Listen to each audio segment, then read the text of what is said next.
Thank you. How's everybody?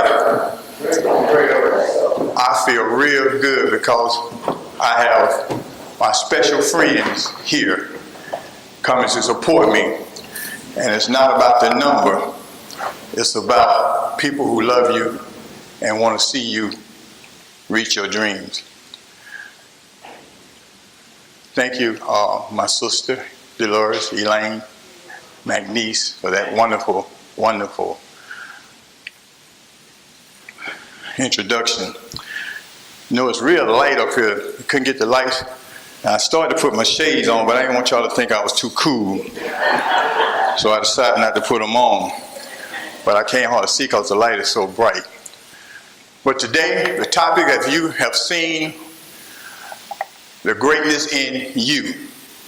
The greatness in you. So what I want you to do right now, I want you to close your eyes and envision your greatness. Now this is not dependent on age, color, or natural origin. This is totally dependent on you envisioning your greatness. Now what you have to realize that you're never too young to recognize your dreams, and you're never too old to reach them. Now let that saturate. Let that saturate as you think about your greatness. Thinking about becoming the person that you want to become. Think about reaching your goals. And the thing that you have to realize is that a lot of successful people become successful in their 60s and 70s. So think about it. Let it penetrate your mind, your body, and your spirit.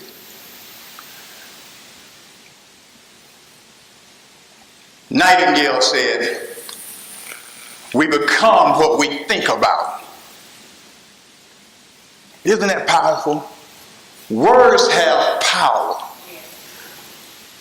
Thoughts have power. My favorite book tells me, as a man thinketh in his heart, so is he. You can think yourself to success, but you also can think yourself to failure. It's up to you. But words have power. The greatest challenge in life is discovering who you are. The second greatest challenge is being happy with what you find. There are a lot of unhappy people in this world. Some folks you can't even speak to them because they act contrary, they act irritated. But the best way to find out who you are is through self-examination. You have to be able to dissect yourself. The good, the bad, and the ugly. You got to make the good better. You got to improve the bad. And you have to get rid of the what? The ugly. The ugly. But you have to be able to look at yourself and say, a lot of folks can't and don't and won't self-examine themselves. Every book that I write, I send it off to a few people. And I let them look at that book and tell me what they think. And you know what? I've done it with 3 of my 4 books. And each one of those books, when I sent them out, people came back saying the same thing. So what does that mean? That means that's the area that I had to improve on. That's the area I had to look at myself. If people keep telling you the same thing about yourself, believe it. Believe it. Believe it, because it's probably true. Whatever you're doing, you can do better. Did you hear me? Say, whatever I'm doing, I can do better. You might be a CEO of a large corporation. You might be an athlete. You might be an actor. You might be a lawyer. You may be a doctor. You may be a spouse. But whatever you're doing, you can do better. It's up to you. The greatness in you is about helping you reach your highest potential and knowing that you can. And knowing that you can. I'm still working on myself. I'm not going to tell you how old I am. But I'm still working on myself. And some folks wouldn't believe it anyway.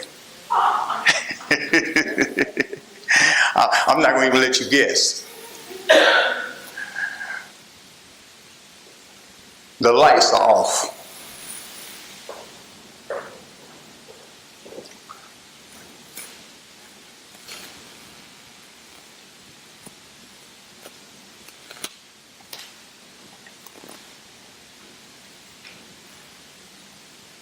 Got one more set.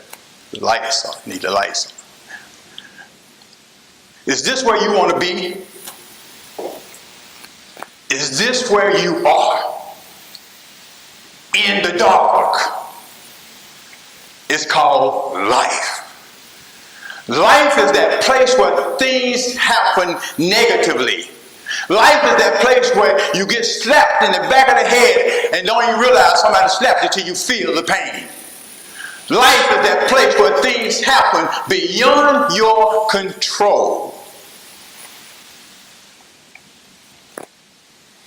And you ask yourself, why me? You ever did that? You ever asked yourself, why me when things happen? Am I by myself? Am I only one ask myself, why me? And the thing about life is unkind. Life is unbiased. Life is unfriendly. Life can be brutal. And the thing about it is not prejudice. It's not prejudice to the African American. It's not prejudice to the Caucasian. It's not prejudice to the Japanese, the Chinese, the Vietnamese, your niece, and my niece. It's not prejudice. And life happens. Life happens to the affluent, and it happens to the pauper. It happens to the one that lives in a $500,000 house, a $1 million house, drives a Bentley, wear fine clothes, have nice jewelry. Life happens. Life happens to the poor, the one that lives in a one-bedroom house, drives a hoopty, don't have the nice clothes to wear, and don't have any jewelry at all. Life happens. That ever been you? And the thing about it, folks can look so good, they can cover it up. Some folks can cover it up so well. But then there are others where you see on their face, you see frustration, you see the weight all over them. But it happens. In the dark, there's no vision. In the dark, there's no direction.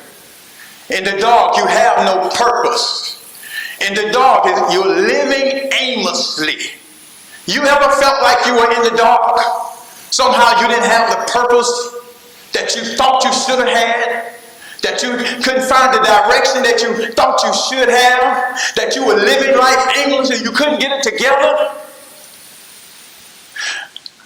You hear me say several times, I love working at this why.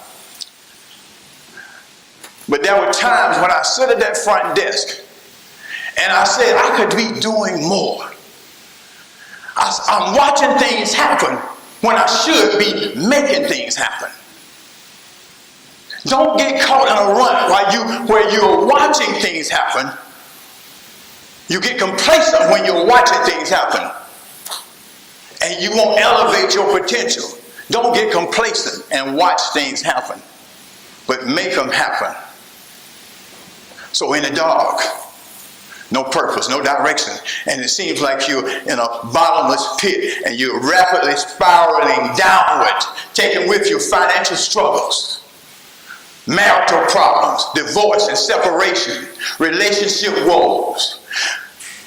lost friendship, loss of job, homelessness, anger and frustration, all going down to this bottomless pit.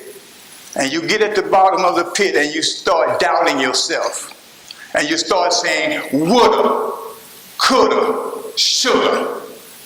I woulda been more advanced in life if I wasn't taken advantage of. I could have got the promotion if I wasn't mistreated. I should have started my own business if I didn't procrastinate. So you're down at the bottom and somebody speaks into your spirit. You down there wallowing in your pity and somebody speaks to your spirit. Somebody believes in you. You see, it's when you believe in somebody else's belief in you, then your belief can kick in. And your belief kick in. And you come out of that bottomless pit. And you turn the lights on. And you go from failure to success. You go from fear to faith. You go from doubt to belief. You go from curses to blessing because the lights are on now. You feel like you can do it. You feel like you can make it because somebody believed in you. That's what a lot of y'all represent for me. A lot of y'all don't even know it, but some words you said that let me know that you believed in me, Robert. Some words you said, some inspiration you gave, let me know that you believed in me. So you began to dream again. You couldn't dream in the dark.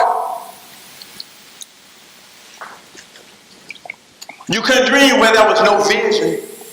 You couldn't dream where you didn't have any purpose. You couldn't dream where you didn't have any direction. You couldn't dream when you were living life aimlessly. But now you can dream.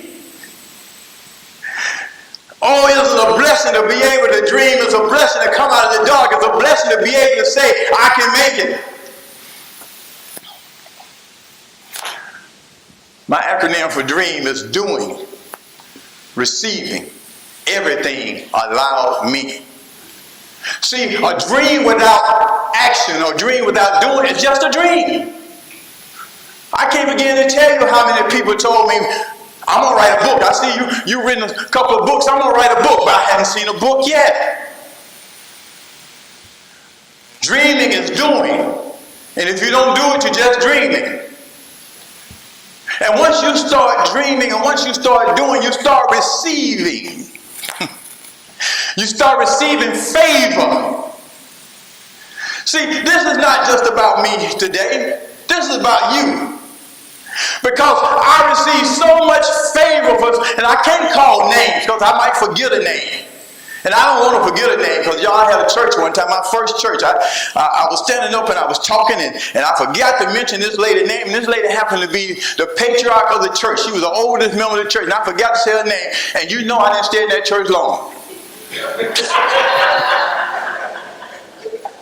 So I'm not going to call names. But I get teary-eyed when I think about how some of you all, I got favor from some of you all here. That's why I say you all are so special to me. So dream, doing, receiving, favor from everywhere, from the north, the south, the east, the west, from everywhere, favor. And you receive everything allowed. You think about it, when you start dreaming, you start receiving favor, everything that's allowed, what's ordained for you going to be for you. What's yours going to be yours. So you have to dream your dreams. You have to believe your dream. You have to work your dream. And then you'll be able to live your dream. But you can't be casual with your dreams. Because if you're casual with your dreams, you'll become a what? Casualty. Casualty. Now, don't think because you're dreaming and you're doing your dreams that you're not going to have adversity. Adversity will rear its ugly head But the challenge is how you handle it. Do you know that 5% of what happens to us is nothing? 5% of what things happen to us is 95% of how we handle it. How we handle it. Adversity will hit all of us. I see some of you in me, full of confidence, untapped potential, courage, saying you can, saying you will. But then I see some of me in you also, doubtful, fearful, and a little hesitant, worrying about how you're going to make it. I don't have the resources, I don't have the money, I don't have it. But there's greatness in you. Say that. Say, there's greatness in me. Say, I can, I will, and I shall. Because there's greatness in you. My acronym from greatness is giving real effort, always, that's necessary, every day, seeking success. Yeah, I made that up myself, y'all. Giving real effort, every day, always. What's the rest? That's necessary, seeking success. Let me tell you something I learned. This is what I learned in my life. If you want to be great, you got to give. That's why I know a lot of you all are great. First, you got to give to yourself. Well, how do you give to yourself? You give to yourself by working hard. You give to yourself by being passionate. You give to yourself by being consistent. But then you got to give to others. I've been an entrepreneur most of my life. And many times I went to others to ask questions about how they got into a particular business that I was interested in. You might or might not believe this, but 9 times out of 10, they didn't want to give it information. They didn't want to share information. So I learned that even in writing my books, when somebody tells me they want to write a book, I say, well, look, I can show you how to save money, how you can self-publish. You don't have to spend thousands of dollars. And I open myself to them. Isn't that right, Robert? Amen. And I find myself in anything that I know something about, I might have expertise in. If I can help somebody, I help them. So you got to give to yourself, you got to give others. And when you do that, you become real, first of all, to yourself. And then you become real to other people.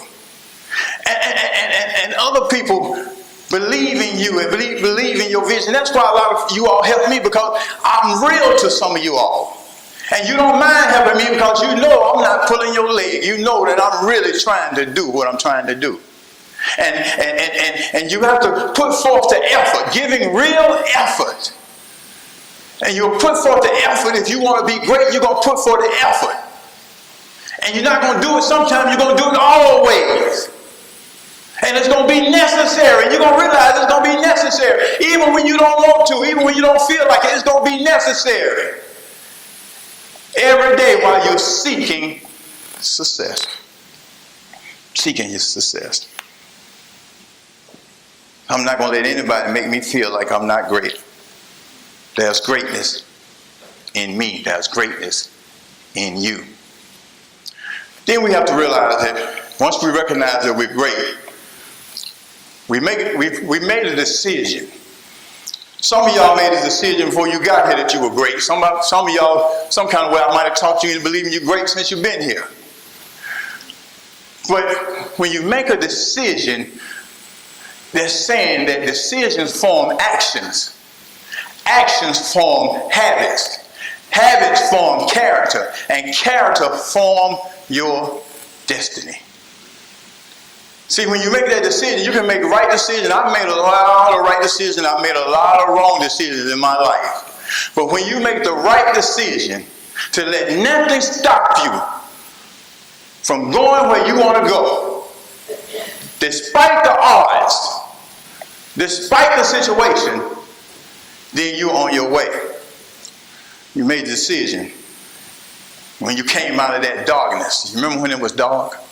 When you couldn't make no decision? When you didn't have no direction? And the lights came on? The good thing about light exposes what? Darkness. I'm going to tell y'all want to hear something funny? When I was 10, 11 years old, my sister and my cousin, we all had a day to wash dishes. Now y'all can tell, I hate that I'm not putting you on the spot, but y'all know I'm younger than my sister.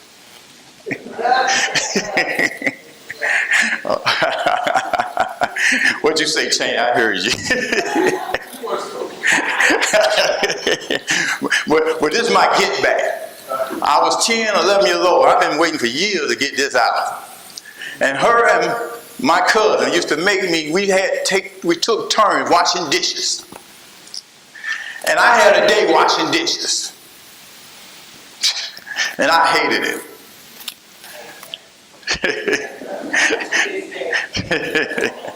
So, one night, I got up in the middle of the night and cut the lights on in the kitchen.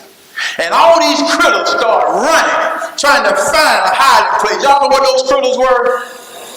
Roaches, that's right. I was afraid somebody wasn't going to say nothing. And I thought about it, I said, now we didn't keep a dirty house, but it might have just been happening on the day that I washed the dishes. But don't you know that there are roaches hibernate up to 6 to 7 months, and they are attracted to grease and sugar and food. But the same way roaches scatter for darkness when the light is on, cut on, the roaches will scatter in your life when you start trying to reach your destiny, reach your goal. They might have hibernated for years. You might not have been able to tell. But as soon as you start trying to do something productive and progressive, the roaches will come out and try to devour you until you cut the light on. Who are the roaches?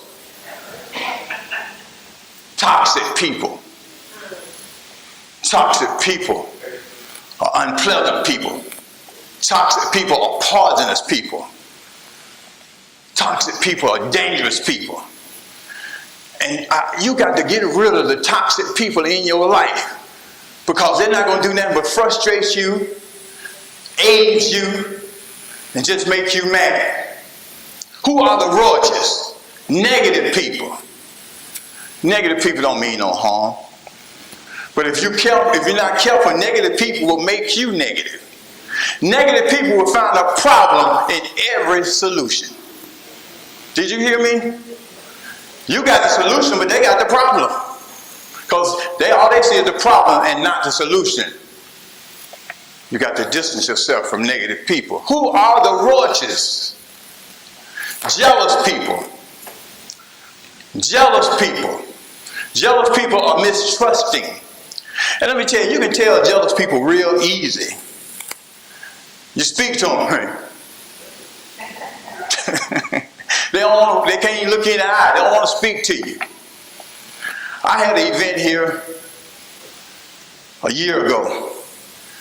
And one of the guys, he paid to come today. He's not here, but he came early. He came on a Saturday. He said, I was there about 1 o'clock and you weren't here. I said, we didn't start to 5. And he said, well, the guy at the desk didn't tell me. And the guy at the desk knew, because he asked me out there every week. So being the man that I am, y'all know I went to the guy at the desk and called him out. But there was a spirit of jealousy. A spirit of jealousy. But it happens. But once you get rid of the toxic people and the negative people and the jealous people, then you can go on and get your blueprint together. Martin Luther King said we must have a proper, solid, sound blueprint. He said your blueprint must include three things. He said the first thing is that you must have a deep belief in your own dignity, your own worth, your own somebodyness. Now, I like this. He said, don't let anybody make you feel like you're nobody. I told y'all how I like my job, didn't I, when I was working here. But I'd sit at that desk and I'd see people come in and look down to me, try to make me feel like I was less than what I was. But then I'll see other people like some of you all come in and lift me up and help me recognize that I have potential. I have purpose. So I held my head up every day that I worked here and looked over those. Miss Diane Baker King was the director here probably about 25, 26 years. And she retired. And when she retired, they were hiring a new director, and me and Coretta Jackson had to take the candidates on a 5-mile tour of the area, the community. So the Metro Y texted me that morning, asked me did I want a sub sandwich from Jimmy John's. What y'all think I said? I text back, yes! Wasn't gonna turn down the free meal. So when we finished, I was looking for what? My sub. And I couldn't find my sub, so I went up to the boardroom where the candidates were, and sitting in the boardroom was a prominent civil rights activist who marched with Dr. King. I'm not going to call any names. And so I went in the room and I said, is my sub in here? And he said, arrogantly, who are you? Didn't I tell you, don't let nobody make you feel, what Martin Luther King said, don't let anybody make you feel like you're nobody. And before he could get you out of his mouth good, I said, I'm somebody. And in God's eyesight, I said it just like that. And in God's eyesight, everybody is somebody. And don't you forget it. And one of the candidates was standing, and I know this guy's face if I see him today. He said, whoa, wow, whoa. Because I guess he didn't expect anybody to talk to this guy like that. Whoa, wow. And I walked out with my head up, y'all. and I thought about, I didn't know this quote that King said at the time, but I thought about it when I read this quote. Don't let anybody make you feel like you're nobody. Martin Luther King also said, always feel that you count. Always feel that you have worth. Always feel that your life has ultimate significance. The second thing he said was, in that blueprint, you must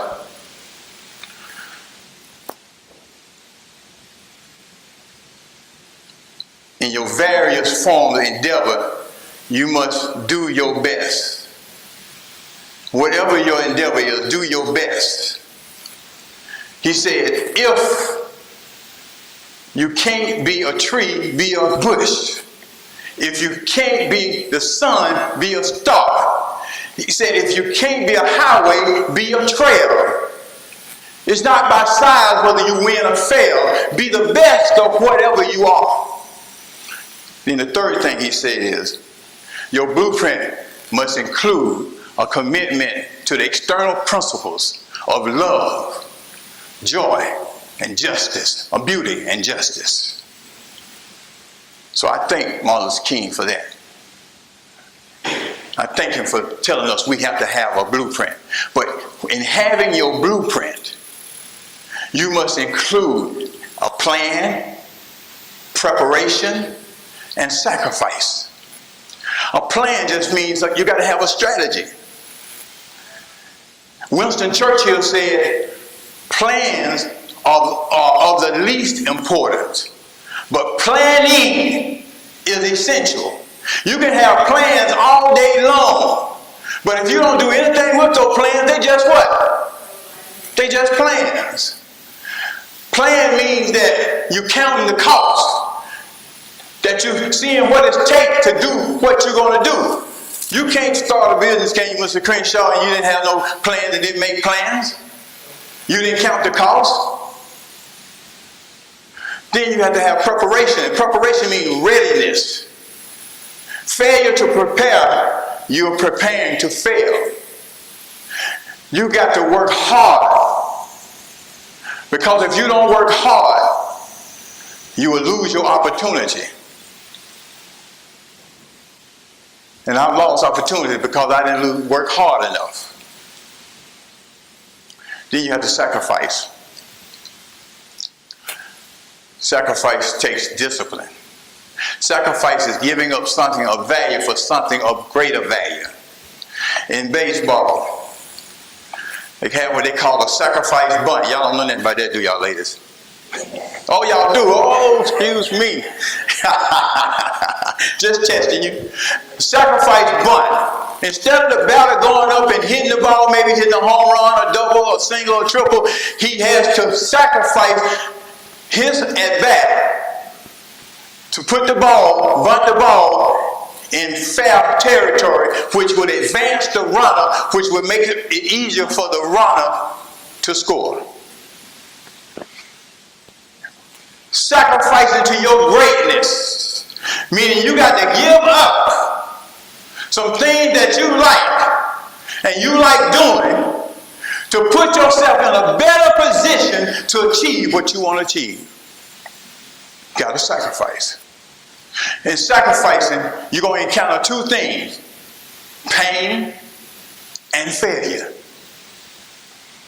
No way around it. No pain, no what? Do you believe that? No pain, no gain. You got to pain your way to success. You got to do it when it hurts. We're in the YMCA, and the only way you're going to stay fit, you're going to have to endure some pain. And the more pain you endure, the more fit you will be. Now, which would you rather experience? The pain of lack, because pain plus pain equals growth and success. But the pain of lack says, I'm one paycheck away from being homeless. Pain of lack saying, I don't have enough money to pay my bills. Pain of lack saying, I don't know how I'm going to get to work because I don't have gas money to put in my car. That's the pain of lack. The pain of lack, it seems like you're running in place and you're not going anywhere. Lorinda, could you give me another water, please? Thank you. So would you rather suffer from the pain of lack? The pain of lack, you get complacent.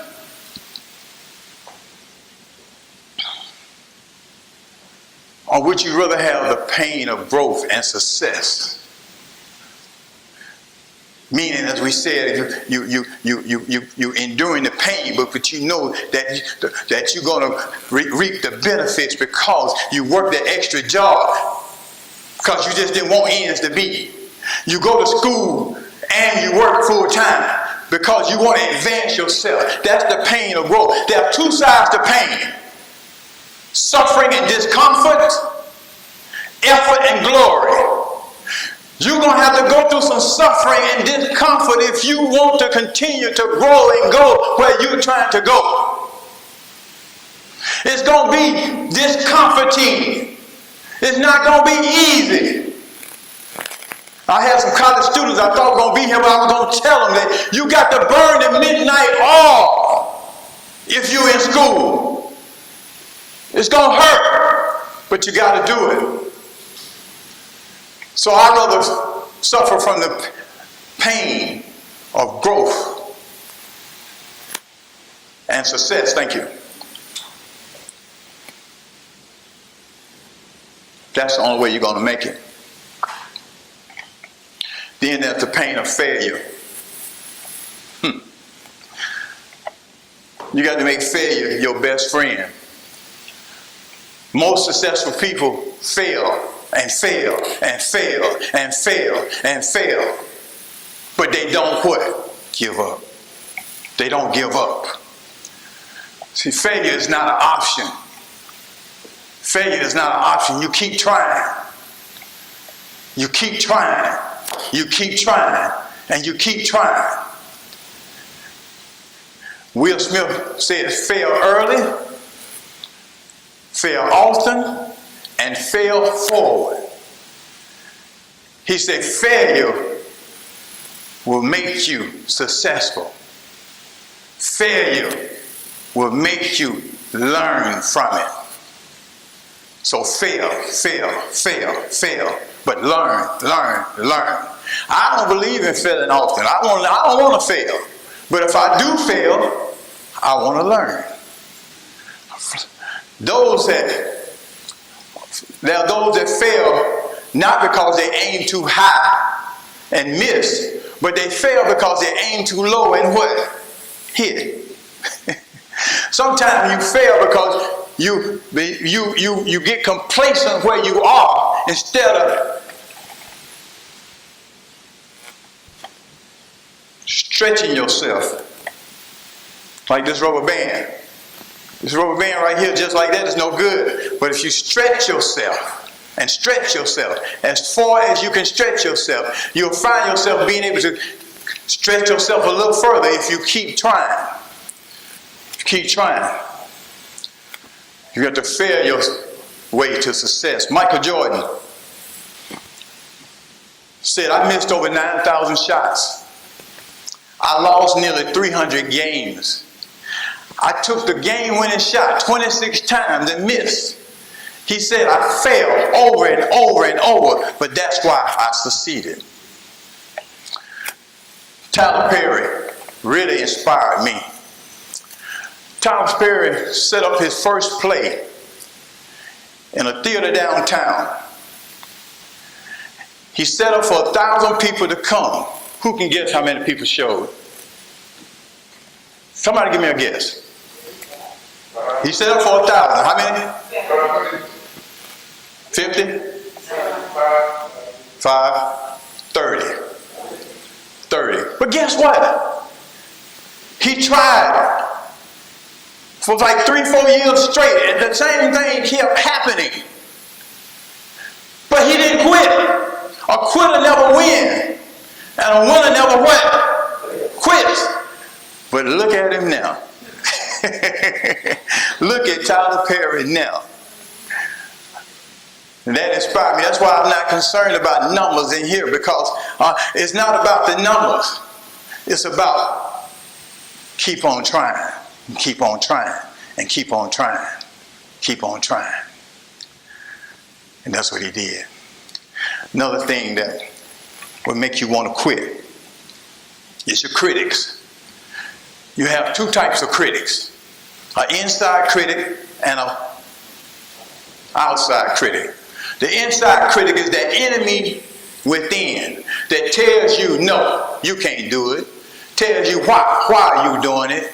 Tells you stop. And you got to speak back to that inside critic and say, no, I'm not listening to you. I'm going to do what I'm supposed to do, what I have to do. And the outside critic, that's the jealous folks I talked about. That's the haters. The haters don't want to see you above them. The haters don't want to see you make it. And you just got to keep on going anyway, anyhow.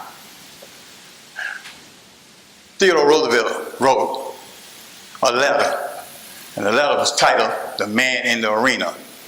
And he said, it's not the critic who counts, not the man who points out how the strong man stumbled, not how the doer of deeds could have done them better, but the credit actually belongs to the man in the arena, whose face is marred with dust and sweat and blood, who strives valiantly, but error that comes up short again and again and again.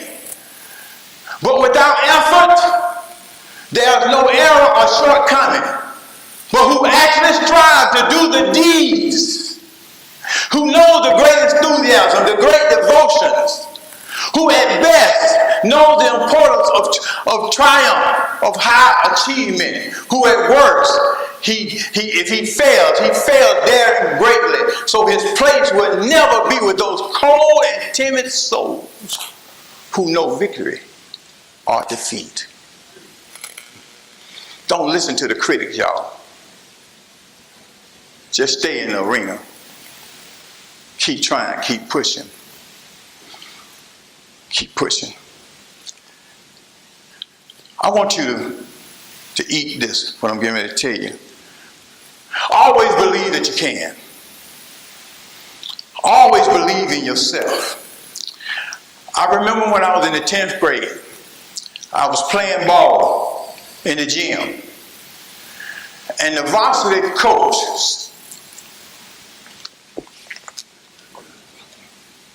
saw me playing. And he said, I want you to come out for the varsity basketball team. Now, I was a baseball player by trade, but I could play basketball pretty good. I dribbled the ball like Pete Marriage. I could shoot with both hands. I just couldn't jump. If I could jump, if I could dunk that ball, I would have been playing basketball because I love basketball. I just couldn't jump, so I wasn't going to fool myself. But I was good enough to make that team, but he asked me to come out. And I didn't go out. I went out for the JV instead. And guess what happened? I got cut. How can you get cut on the JV when the varsity coach already told you to come out for the varsity? Because I didn't believe in me. How many of us have failed opportunities because we didn't believe in ourselves? I didn't believe. I was at a revival. It was about 100 people in the revival, at this revival. And this preacher named Juanita Bynum, y'all ever heard of her? She was preaching. She was not known at the time. But she got up and she said, if God can elevate T.D. Jakes, if God can elevate Benny Hinn, if God can elevate Carlton Pearson, I know what he can do for me. And guess what? A year later, I saw this lady. And I said, I just saw this lady in this little bitty church. God elevated her because she believed. If you can perceive it and believe it, you can receive it. She believed in herself. And God elevated her. Muhammad Ali, his favorite quote was, I am the what? I am the greatest. Do y'all realize that when Muhammad Ali said, I am the greatest, didn't nobody know who he was? But he knew who he was. Don't nobody know who you are, but you know who you are. 6 months later is when he won the championship. But he proclaimed his greatness way before he fought the fight. But he believed in what? Himself. Himself. You got to believe in yourself. I went in Walmart one time and this lady was singing like a hummingbird. And I asked her, I say, are you recording anything? And she looked at me like I was crazy. She said, who, me? Yeah, you. You need to be putting yourself out there. But she didn't believe in herself. And so she never did anything. So believe in yourself, because there's greatness in you. As I end up, should have had this on, I want to give you just a couple more words. And I want you to just believe that you can. I want you to believe that there's greatness in you. I believe there's greatness in me. Even if you don't believe there's greatness in me. I believe I can make it. I know I'm going to make it.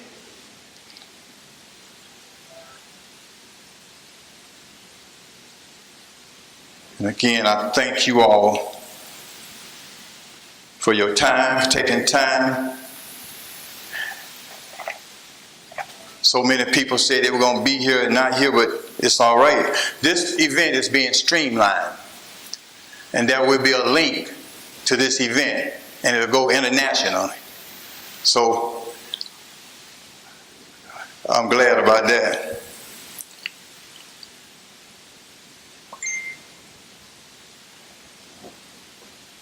Thought I was gonna have something to give you, but I don't see it. And anybody know me know I'm not real techie, and I'm not gonna spend a lot of time on that. Is that right, Lorinda? As I close, that's a joke I'm gonna tell. Lorinda's been real good to me. She helped me. I've got a profile package that I will be doing seminars and workshops for corporations in improving relationship between employees and employers and management. And Lorinda helped me get that package together. So she was asking me to do some one day, and then another day, and then another day, and another day. And I finally said, Lorinda, you don't have it yet? I don't know how to do this. She said, I thought you were just being lazy. What I do, but what I don't do, my sister can tell you too, I don't do. I'm not techie. Who said that? Well, you're right.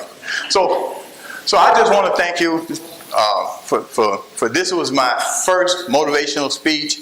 I thank you for your tenderness. I thank you for your sacrifice, and I pray God's blessing on you. Thank you.